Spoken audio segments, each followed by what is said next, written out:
হালালে বরকত আছে। বলেন তো কিসে বরকত আছে? হালালে বরকত।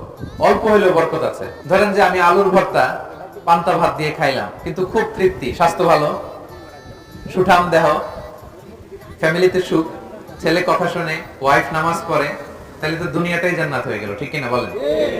আর ধরেন আপনি পোলাও, কুরমা, বিরিয়ানি এগুলো খাইলেন, ডানে বায়ে ইচ্ছা মতো কামাই করলেন, কিন্তু এমন রোগ আল্লাহ দিছে একটা হসপিটালের বিল পরিশোধ করতে 10 লাখ নাই, এরকম আছে না? নেই? একটা হসপিটালের বিল দিতে যে 10 লাখ টাকা নাই।